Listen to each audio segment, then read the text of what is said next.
Praise the lord. యేసు రక్తమే జయము. మన రక్షకుడు మన విమోచకుడైన యేసుక్రీస్తు పరిశుద్ధ నామములో అందరికీ వందనాలు. చిన్న ప్రార్థన ద్వారా ఉదయకాల వాక్యాధ్యయనం చేసుకుందాము. పరిశుద్ధుడు మహాగణుడైన దేవ యేసయ్య, సర్వాధికారి నాయన, మీకు వేలాది వందనములు, కృతజ్ఞత స్తుతి స్తోత్రం చెల్లించుకుంటున్నాను దేవ ఉదయకాలం ప్రభు వాక్య భాగం ధ్యానిస్తుండగా వాక్య భాగం మాకు అర్థమవట్లు సహాయం చేసి మీ కృపలు బలపరిచి మీకు మాదిరిగా మమ్మల్ని నడిపించి మీ చిత్తాన్ని మా జీవితంలో జరిగించమని చిన్న ప్రార్థన యేసుక్రీస్తు పరిశుద్ధ నామములో అడిగి వేడుకుంటున్నాను తండ్రి. Amen amen.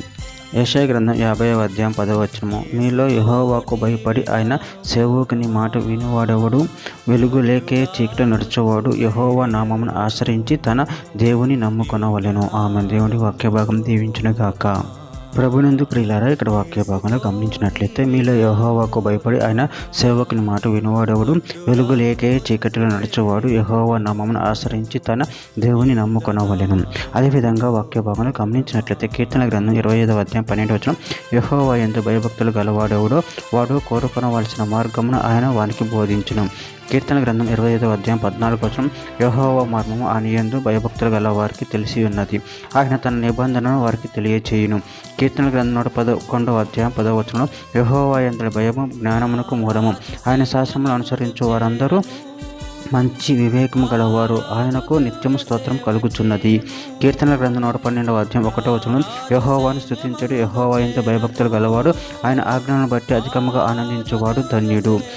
ప్రసంగి గ్రంథం 12వ అధ్యాయము 13వ వచనము. ఇదంతా వినిన తర్వాత తేలిన ఫలితార్థం ఇదే, దేవుని యందు భయభక్తులు కలిగిండి ఆయన కట్టును అనుసరించి నడుచుకొనవలెను. మానవ కోటికి ఇదియే విధి. యెషయా గ్రంథం 53వ అధ్యాయం 11వ వచనంలో. అతడు తనకు కలిగిన వేదన చూచి తృప్తి నందును, నీతిమంతుడైన నా సేవకుడు జనుల దోషములు భరించిన అనుకున్న అనుభవ జ్ఞానం చేత అనేకులను నిర్దోషులుగా చేయును. యెషయా గ్రంథం 9వ అధ్యాయం 2వ వచనంలో. చీకటిలో నడుచు జనులు గొప్ప వెలుగును చూచుతున్నారు, మరణ ఛాయగల దేశ నివాసుల మీదుగా వెలుగు ప్రకాశించును. కీర్తన గ్రంథం 23వ అధ్యాయం 4వ వచనం.